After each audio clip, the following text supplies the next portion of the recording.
Rob Hyder here with Core Properties. Hey, I want to talk to you about selling your rental property, primarily if a tenant's in place. If a tenant's not in place, not really that big of a deal. With a tenant in place, sometimes sellers get a little bit leery, a little bit nervous about it. They're concerned about making it tough on the tenant, or worried about what the tenant might think if the property is being sold. So just out of the gate, if the property is occupied with a tenant, sometimes that can be a good thing. Sometimes we will like the fact that there's rental income already in place coming in with a strong tenant. But if you're concerned about the tenant being in place and disrupting them, just know that we do this all the time. We buy rental properties from folks that have tenants in place, and we can do so without the tenant ever really knowing that you're selling it.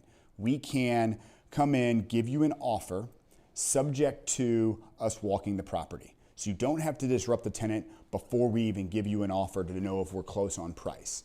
Furthermore, then that offer would be subject to us walking the property and getting an idea of condition, of kind of what the property looks like. Are there things that need to be updated or corrected? So we can also go in and act as though we are the appraiser or the insurance company or anything along those lines to make it so that the tenant is not made aware that you are selling the property. This often reduces the stress and anxiety of the seller who's concerned about the tenant.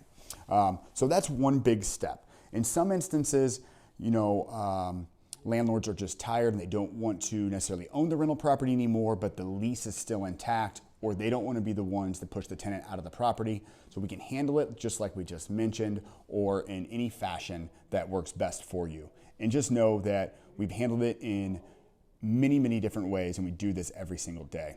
Furthermore, upon the sale or upon final contract price, we have to give the tenant notice that there is a transfer of ownership. That's very easy. We give them written notice. We then transfer it to our property management company, and it's reasonably seamless for the reasonably seamless for the tenant, and it's pretty seamless for the landlord as well.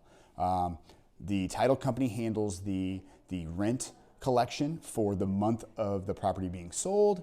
The security deposit is transferred at time of closing, so that is still would go back to the tenant for keeping the property in good condition. Furthermore, we then have to give the tenant notice of transfer of ownership. That's pretty simple. We do buy them with the leases in place. We would need a copy of the lease, or there are ways to get around that if there is no lease, so we can kind of work on that. Furthermore, if the tenant is not paying and there's a tenant issue in place, we've handled that very often. So we simply get all the information that we can with the non-paying or delinquent or defaulted tenant, and then handle it from that avenue. So there's a lot of specifics associated with that piece. Just know that it's something we deal with often. We can absolutely help in those scenarios. And overall, just because the property is leased, just because there's a tenant in place, doesn't mean that you can't sell it, and doesn't mean that we aren't a very active buyer that oftentimes pays the most in the market for properties with tenants in place.